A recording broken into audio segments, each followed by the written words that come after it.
Olá pessoal, bem-vindo a esse quarto vídeo onde nós vamos abordar hoje sobre justificação, mas a gente quer dar um título melhor. Nós vamos dar um título herdando da tradição reformada, o Sola Fide, que vai trabalhar a questão da justificação por meio da fé somente. E aí nós vamos ler alguns textos de Romanos, onde vai estar baseando toda a nossa discussão de hoje. Então Romanos 3, a partir do 21, diz assim: Mas agora sem lei, a justiça de Deus se manifestou, sendo testemunhada pela lei e pelos profetas.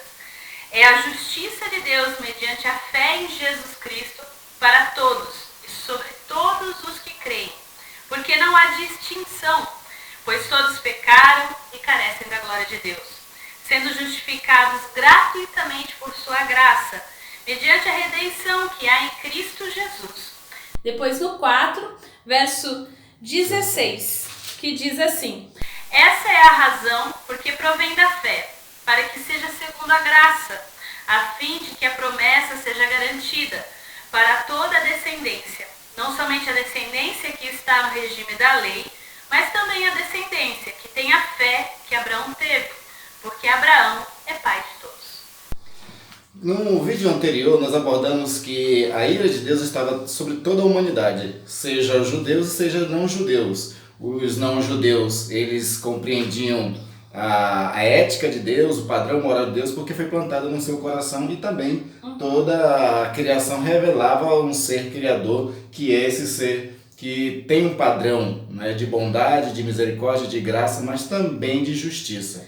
E os judeus também não estavam debaixo da ira também, porque eles tinham recebido a lei mosaica, sabiam da vontade de Deus, assim mesmo, deliberadamente desobedeceu. E hoje nós vamos abordar mais ou menos a mesma coisa, só que no outro ponto de vista, ou seja, tanto judeus quanto gentios agora, eles também podem usufruir da graça de Deus, da justiça de Deus, mediante a fé.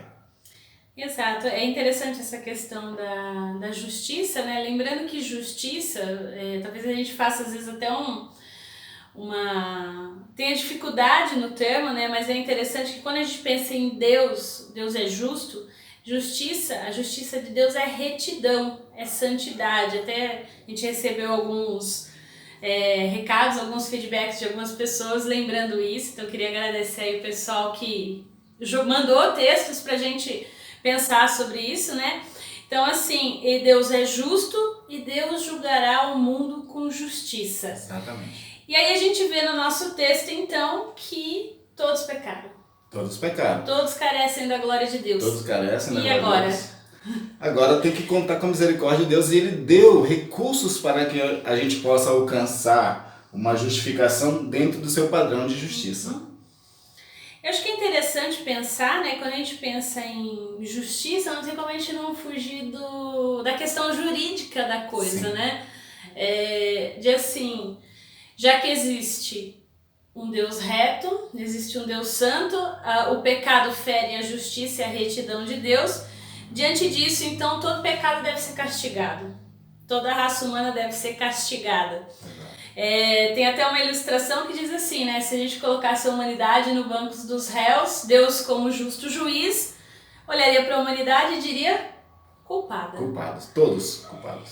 Só que em Cristo Jesus, o que acontece? A humanidade sai do banco dos réus e Jesus se coloca no lugar. Por isso que nós chamamos de expiação e substituição da justiça de Cristo para nós, porque Jesus, ele faz uma substituição. Jesus nessa expiação que ele morre na cruz do Calvário, ele se torna aquele que dos bancos dos réus foi condenado, e a justiça de Deus aconteceu na pessoa de Jesus Cristo.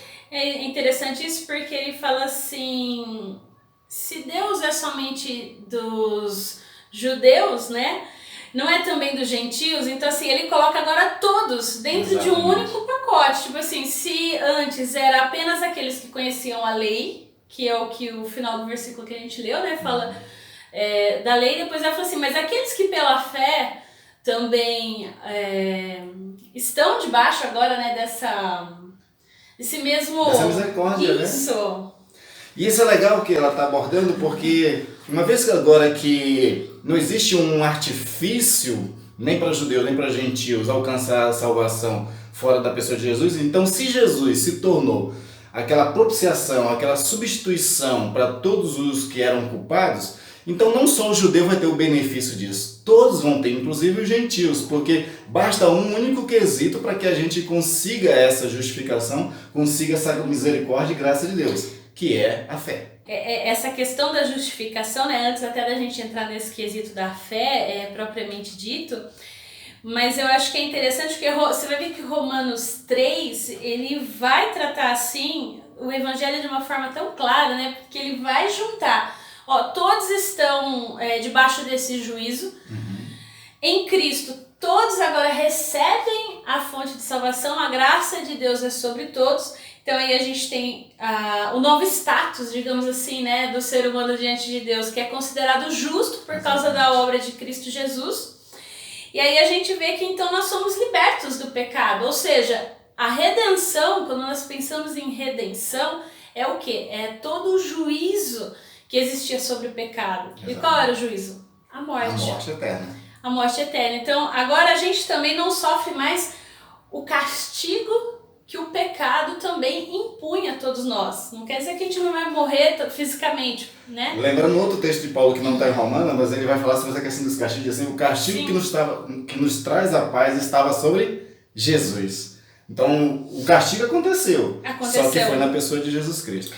E aí, lembrando da questão da ira, né? Aí a gente pensa assim, então, a ira de Deus, que é a propiciação, ela foi apaziguada. Exatamente. Em Cristo Jesus. Então, quando Deus olha para nós, ele não vê mais simplesmente o ser humano pecador, mas ele vê Cristo. Exatamente.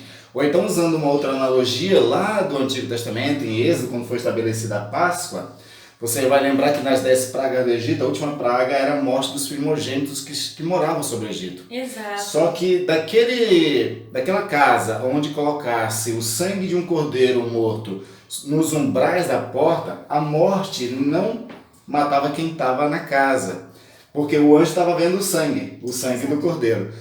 Pegando essa analogia, agora Deus, quando olha para nós, ele vê o sangue de Cristo derramado, e esse sangue é que nos traz a nossa salvação e redenção.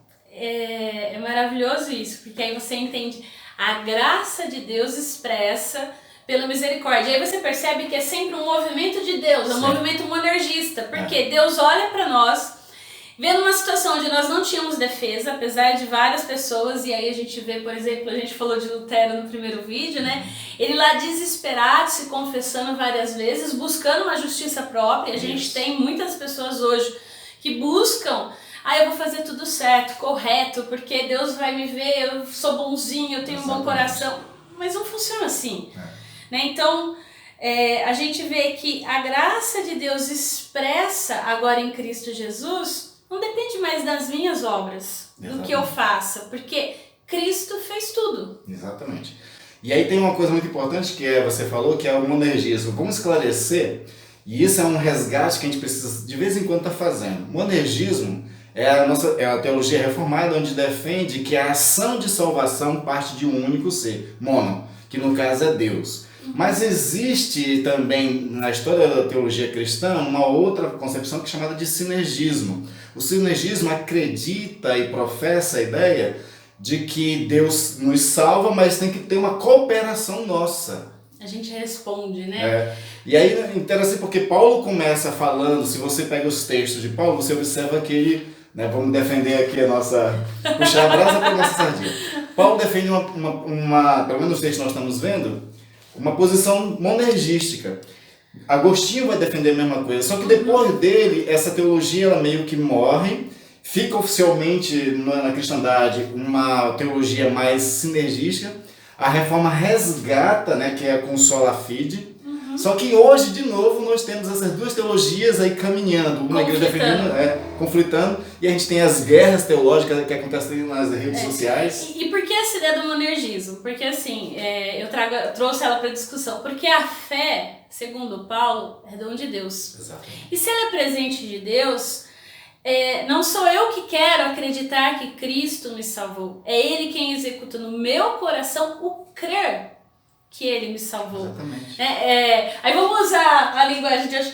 Eu só posso tomar posse disso se o próprio Deus convencer a mim, pobre pecador, que ele fez tudo o que fez. Então, quando a gente diz só a fé, é só a fé. Não adianta eu fazer alguma coisa, porque até o crer não parte de mim.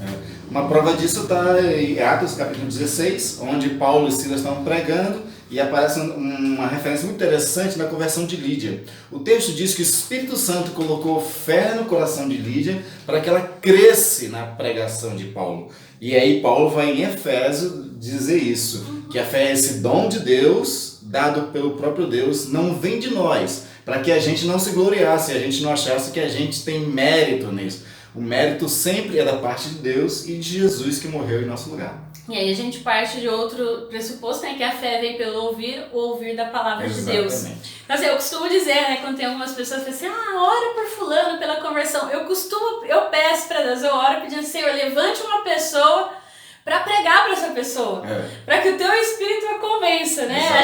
Eu faço esse pedido, porque não cabe a nós, né? Exato. Cada um tem o seu momento, o Espírito o seu que convence do despertar. pecado, da justiça e do juízo, através da pregação do Evangelho. Agora vamos voltar ao texto de Romanos 4, porque toda essa discussão que nós estamos tendo parece que para nós hoje ela é clara, mas não é tão clara assim, pelo menos para os judeus naquele período e para quem Paulo está escrevendo. De forma nenhuma. Aí ele vai precisar resgatar uma teologia no Antigo Testamento para falar de que essa salvação ela estava à disposição agora, já que é Jesus que foi condenado e tendo fé nele vai ser salvo. Então ele vai resgatar a figura de Abraão. Todo o capítulo 4 de Romanos resgata essa figura de Abraão, mostrando que a fé alcançou ele independentemente da lei.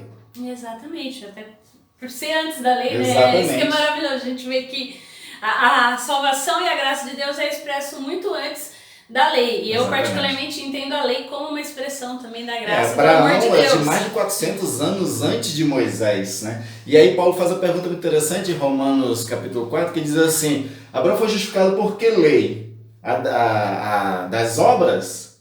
A da circuncisão? Ele diz que não, porque ele foi circuncidado depois.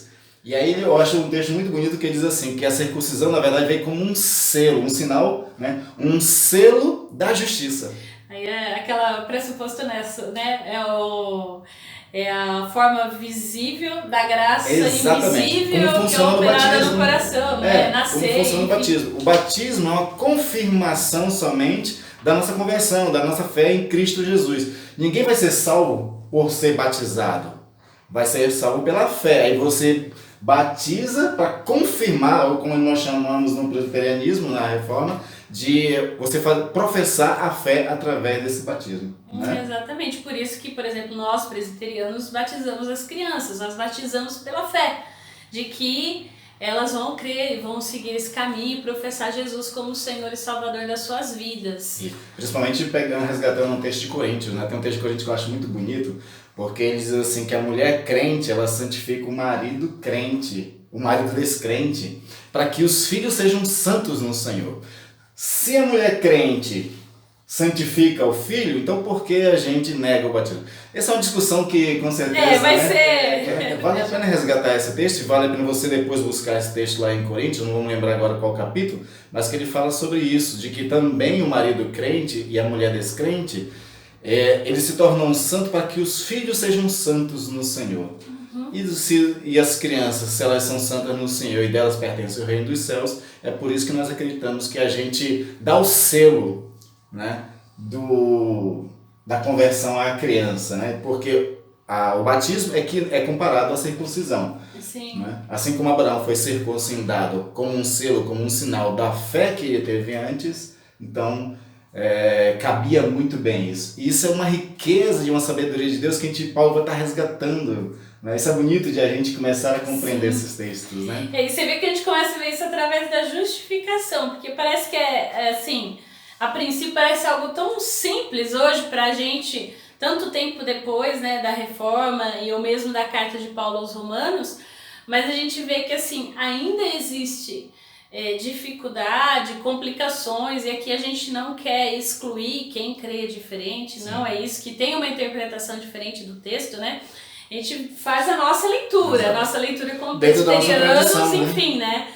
Então, voltando à questão da justiça, A gente vê que então, pela fé, agora judeus e gentios são justificados.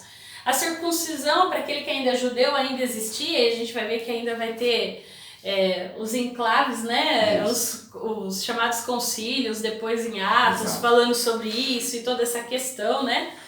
Mas o fato é que hoje a gente tem essa interpretação, essa visão. Só a fé Exatamente. é capaz de salvar, de justificar. Se Abraão ele foi justificado pela fé, e aí só você entender quando é que aconteceu isso, foi quando Abraão estava um pouco triste, por conta de que já tinha passado já vários anos da promessa de Deus, ele ainda não tinha tido um filho, e ele disse para Deus que quem ia herdar todas as coisas dele era o empregado Eliezer. Aí Deus anima ele, está lá em capítulo 15 de Gênesis, Deus anima ele confirmando a promessa. Aí o texto diz: creu Abraão em Deus. E aí o texto seguinte diz que isso lhe foi imputado como justiça. Uma vez que ele se tornou o primeiro homem a ter fé dentro já dessa aliança, todos aqueles que creem nele, Paulo vai dizer agora que são filhos de Abraão, porque Abraão é pai de todos os que creem. E aí cumpre a promessa que Deus fez no início, Abraão dizendo que ele seria pai de multidão de nação, e nele seriam abençoadas todas as famílias da terra, mas só é abençoada a família da terra quando crê na pessoa de Jesus Cristo. Pela fé, né? A fé é maravilhosa nesse aspecto, porque eu acho que é importante e relevante a gente colocar que às vezes a pessoa pensa assim, mas eu tenho fé, eu sou uma pessoa de fé. Mas não é simplesmente crer em algo sobrenatural, que existe um ser sobrenatural. Não é isso. A fé que Romanos expressa, da qual Abraão, e aí nós temos essa herança, é a fé no Deus de Abraão, Isaac e Jacó, expresso em Jesus Cristo na cruz. Então, assim, não é simplesmente crer por crer, é saber no que se crê. Exatamente. Então, quando a gente pensa na carta aos Romanos e na justificação expressa aqui, nessa salvação expressa pela fé, é uma fé que ela envolve tudo isso. Ela envolve a graça de Deus, a cruz de Cristo, e não é por obras. Você não é salvo pelas obras, ao contrário, é por causa desta fé que nós estamos aptos a praticar qualquer boa obra. E é interessante porque Hebreus vai colocar isso que você está dizendo, né? A gente tem a fé direcionada no lugar certo. E ele diz assim que a gente tem que olhar firmemente para o autor e consumador da nossa fé, que é a pessoa de Jesus. Jesus disse que a vida eterna é esta, que creio, né, que conheça a Deus como único Deus verdadeiro e ao seu Filho, a qual ele tinha enviado. Porque é importante pensar que a justificação não é só ser declarado justo naquele momento, olha, a partir de hoje eu creio, eu me converti, quando na verdade é Deus que te converteu, mas enfim, é um linguajar popular, né? Mas essa fé de justificação, ela nos torna justo, é o nosso novo status diante de Deus. Exatamente. Quando ele olha para nós, ele vê Jesus, ok. No dia do julgamento final, é importante a gente ter em vista que em Cristo nós estamos salvos. Exatamente. Não por nós ou por nossas obras. Nós vamos continuar pecando porque o pecado é fruto da nossa natureza pecaminosa. Mas o que agora nós vivemos através dessa justificação, agora é o que a gente chama, a sistemática chama de regeneração. Isso. Agora nós estamos em Cristo, né, moldando o nosso interior, buscar o caráter de Cristo. Buscar o caráter de Cristo não faz de você mais ou menos salvo. Porque você já é salvo pela justificação, né? Então, esse processo de desenvolvimento da salvação, de santificação, aí depende da vertente de estudo que você opte. Agora, isso é possível em Cristo por causa da justificação. Ou seja, sem justificação não tem nem como ser regenerado, exatamente, ser transformado, desenvolver nada. E aí a gente pede um pouco da sua paciência, porque nós vamos abordar essa parte mais para frente, quando for abordar Romanos capítulo 6, que é essa questão da regeneração e o que Deus faz no coração daqueles que creram em Cristo Jesus, a transformação. Porque a gente precisa lembrar que às vezes nós somos acusados, né, de libertários. O próprio Lutero ele sofreu muito com isso. A Igreja Católica, os padres, principalmente, diziam que a teologia luterana era a teologia para dar vazão ao homem, a libertinagem, para pecar à vontade. Não é nada disso, na verdade. Deus ele tem uma obra nas nossas vidas completa. Por isso que Paulo vai dizer que Deus continua a obra que ele começa, né? Então ele tem uma obra, tudo começa com a fé. Aí depois vem todo um processo de regeneração, novo nascimento, que a gente vai abordar mais pra frente, a gente pede só tua paciência, mas viver pela fé, ser justificado pela fé, ser salvo pela fé, não quer dizer que a gente está livre para fazer todo tipo de coisa. Na verdade, vai se mostrar o fruto da árvore que teve realmente fé quando ele mostra boas obras. Exatamente. E aí, pra gente encerrar, seguir para o encerramento, eu gostaria de apresentar aqui Calvino. Calvino, ele vai falar sobre a justificação, e aí a gente queria deixar esse texto que diz assim: ser justificados aos olhos de Deus é ser considerado justo pelo julgamento de Deus e ser aceito em razão dessa justiça.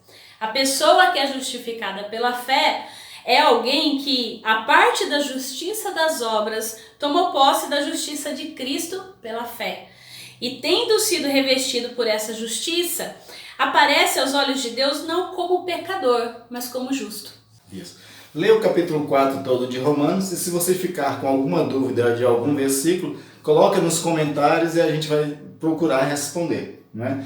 No mais, curta esse vídeo, compartilhe se você foi edificado, se você aprendeu alguma coisa, se esclareceu. Compartilhe com outras pessoas que provavelmente também teriam as mesmas dúvidas que você. Não deixe de ler, de ir atrás. A nossa ideia, como sempre, é te fazer pensar, exatamente, buscar aí e querer aprender mais. Isso é aprofundar na palavra de Deus. É isso aí. É isso, até o próximo vídeo. Até.